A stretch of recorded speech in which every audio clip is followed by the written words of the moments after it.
Chapter 10. Evil slaves bullying their lord. After a heated hall exchange, Kang Qian returned to his hearing range 1. Although in front of the crowd Kang Qian appeared to be very open, it didn't mean that he was the same in his heart. He and Wang Ting had been childhood friends for more than 10 years, which could be forgotten so easily. It was just that Kang Qian didn't want those people to see his vulnerable side. Kang Qian didn't show his current cultivation to compete with Li Chunjiao for Wang Ting, because he felt that this woman, who was towards the end of her life, wasn't worth it anymore. He wanted to hide his cultivation and wait until the day of the bar mitzvah, to give those people who were gloating a hard slap on the face, letting them know that I, Kang Qian, am still a genius. Once upon a time, my heart is only the Tao. After thinking it through, Kang Qian let out a deep breath, and a confident light once again blossomed in his eyes. At this moment, his heart wasn't tugged by his children's love, but was instead filled with a desire for the Tao of cultivation. The growth of a teenager was always accompanied by one blow after another. Wang Ting's engagement might be good news for him. At least it would allow him to completely let go of that childish relationship and concentrate on the Tao of cultivation. However, it didn't mean that he forgot about the mockery that the crowd had made of him today. He had to wait until the day of the bar mitzvah, and together they would wash away the shame of today. Along with the end of this hall encounter, Kang Qian began his month-long closed-door cultivation. He wanted to prepare for his impact on the 4th level of the foundation establishment stage. Once he stepped into the 4th level of the foundation establishment stage, in the young generation, Kang Qian would not be afraid of anyone, and the only ones who would be able to suppress him would be the old generation experts.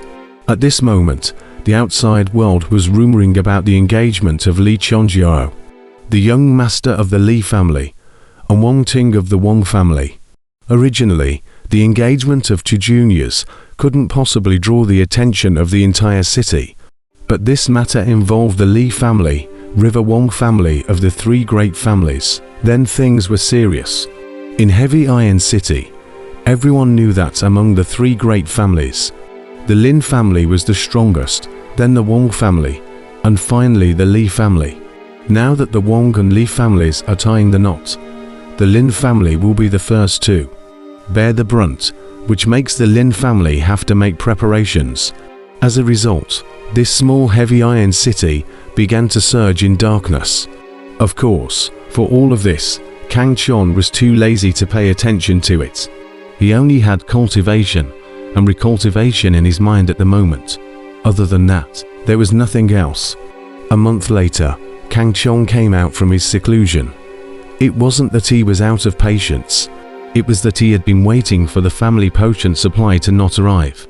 This made him doubtful in his mind and decided to come out of seclusion to have a look, knowing that these pills were what he was going to use for his impact on the 4th level of the foundation establishment stage.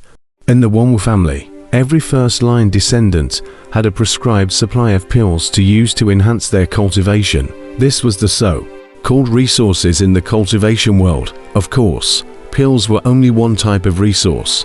The elixir supply of the Wang family has always been managed by the chief manager Wang Kai, while the elixir supply of the family's direct descendants is the responsibility of his son Wang San. Could it be that this Wang San dares to embezzle my elixir? Along the corridor, Kang Qian traveled towards the Foreign Affairs Hall, where Wang San was located. But in his heart, he was guessing the reason. He had never encountered such a thing before. Wang Fu, Foreign Affairs Hall. Little Sana, how is the matter that this young man has given you to do? Within the Beiya World blue door curtain, a youth's voice came out. Outside the door curtain, Wang San stood respectfully. Wang San's father was the butler of the royal family, while he was the junior butler of the royal family, specializing in the affairs of the young masters of the royal family, in general, their father and son. Their status in the royal family was second only to the royal family's children, and much higher than the other subordinates. However, at this moment, Wang San didn't dare to show the slightest disrespect when facing the youth at the door curtain, because the person inside was Wang Chon's son, Wang Fei, as well as the third elder's most beloved grandson. Reporting to young Master Fei, "I have already done the things you explained. I did not give this month's supply to that loser," Wang San said with a face full of respect. "Good, not bad. When my father becomes the head of the Wang family, I will put in a good word for you," Wang Fei said with satisfaction. "Many thanks, young Master Fei." Wang San instantly burst into tears of gratitude. But young Master Fei, that punk has failed to build his foundation 9 times. Even if he has a supply of pills, he still won't be able to build his foundation in 3 months. You don't need to worry about it. That said, but at this kind of critical moment, it's better to be safe. Who knows if that loser will suddenly get ****** lucky. It's better to be cautious, Wang Fei said in a deep voice. In fact, this was all commanded by his grandfather, third elder. He himself also felt that his grandfather was making a fuss, spending so much effort for a waste. However, since it was something his grandfather had ordered, Wang Fei could only complete it seriously and did not dare to be the slightest bit careless. Young master is wise. Wang San instantly a burst of horse fart patting over. In this point, he can be said to get his father Wang Kai's true heritage. Will be horse fart kung fu to the peak. Straight negligence of the Wang Fei froze. He himself feel that he is a world-defying genius descended to the earth. Little chief steward, something big is wrong. Kang Chon young master came over. He is asking about the matter of the supply of pills. At this time, outside suddenly a subordinate hurriedly ran to say, "How dare you? There is no decency at all in front of young Master Fei." Wang San glared angrily. That underling was instantly too scared to speak. "All right, let him go down. This young master would like to see what tricks that punk is pulling. You and talk to him. Young master will do it for you," Wang Fei said. "Yes," Wang San respectfully said. Peng. Right at this moment, the door was kicked open, and a deep-faced Kang Chon walked in with large strides. "Wang San, how dare you? How dare you covet this young man's supply of pills? You're looking for death."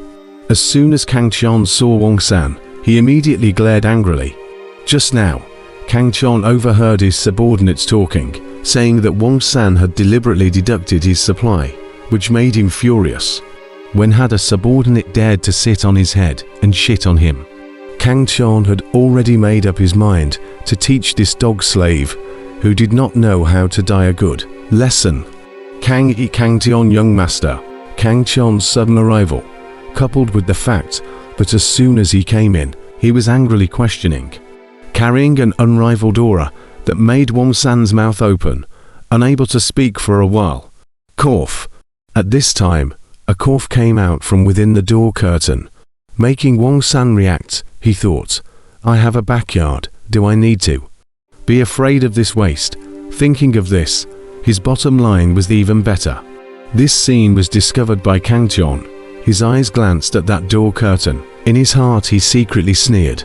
It seems that this time someone is deliberately targeting him. Wang San is just being used. However, this did not mean that he would let Wang San go. He had already decided to use Wang San to properly intimidate the subordinates of the royal residence, so that they would know what it meant to be a master's respect and inferiority to slaves. "So it's young Master Kang Chon. What kind of wind has blown you here? Please take a seat. Don't serve tea yet." After having the bottom line, Wang San immediately smiled all over his face, and in passing, -1 angrily to the subordinate who had previously reported the news. However, Wang San clearly underestimated Kang Chon's determination, so he was doomed to bad luck today. Cut the crap. If you don't give a reason, this young man will waste one of your arms today. Kang Chon did not pay the slightest attention to Wang San's theatrics and said icily with a sullen face. Wang San smiled faintly at his words. "I'm afraid young Master Kang Chon has misunderstood. I wouldn't dare to withhold your elixir supply. This is because of the recent scarcity of the family's elixirs. When the family's elixirs slow down next month, they will be dispensed together. I hope young Master Kangchon will atone for his sins. Is that so? Then why is it that the family has pills for the other sons and daughters and mine alone is scarce? Do you really think that this young master doesn't dare to do anything to you? Or do you think that your backstage can make this young master scornful? Kangchon sniffed and laughed coldly, a cold light bursting out from his eyes. This is something that I don't know. I am just following orders. Wang San shook his head, but a trace of mockery flashed in his eyes, saying, Young Master Kangchon, according to your genius qualifications, you can still cultivate even without pills. Why waste time with little for a trivial matter? You should know that in 2 months it will be your bar mitzvah, and if you haven't built your foundation by that time. Speaking here, Wang San looked at Kangchon with some disdain. If it was in the past, he might still be concerned about Kangchon. After all, Kangchon was able to cultivate from the first level of Qi practicing stage to the 9th level of Qi practicing stage within a year, while he was only at the 7th level of Qi practicing stage now. However, not long ago, Kangchon failed to build his foundation, and his cultivation dropped to the first layer of Qi cultivation stage. In this way, Wang San was not afraid. More importantly, in 2 months, Kangchon would be expelled from the family. At that time, it was not certain who would call who young master. Oh, it seems that you are skeptical about this young master's strength. In that case, this young master will show you that sometimes, once a person says the wrong thing, it can kill them. Looking at Wang San, who was full of mockery, Kangchon knew that he could make his move. His icy cold eyes were like sharp blades, and there was a hidden purple lightning flashing in his eyes. Since young Master Kangchon is willing to instruct Junior, then Junior will not be polite. Wang San sniffed and taunted. While clenching his fists with both hands, he charged towards Kangchon. Seek death. Kangchon's eyes were ice cold as he looked at the charging Wang San. His right hand clenched his fist and violently swung it out. Instantly, a tiger roared through the mountains and forests. The wind stirred, causing his entire being to be filled with a domineering aura. Fierce tiger fist. This fist Kangchon did not use spiritual power, because now he can laugh at the same level just by the strength of his physical body. Not to mention that this Wang San is only at the 7th level of Qi cultivation stage. The result was predictable. Wang San, who was full of mockery when he came into contact with Kangchon's punch, suddenly his eyes widened. The mockery in his eyes dispersed, leaving behind only shock, fear. Boom boom. As fast as a hurricane, Wang San was sent flying backwards by Kangchon's punch, knocking over tables and chairs and smashing a large hole in the wall. This scene left Wang Fei, who was hiding behind the curtain to watch, dumbstruck.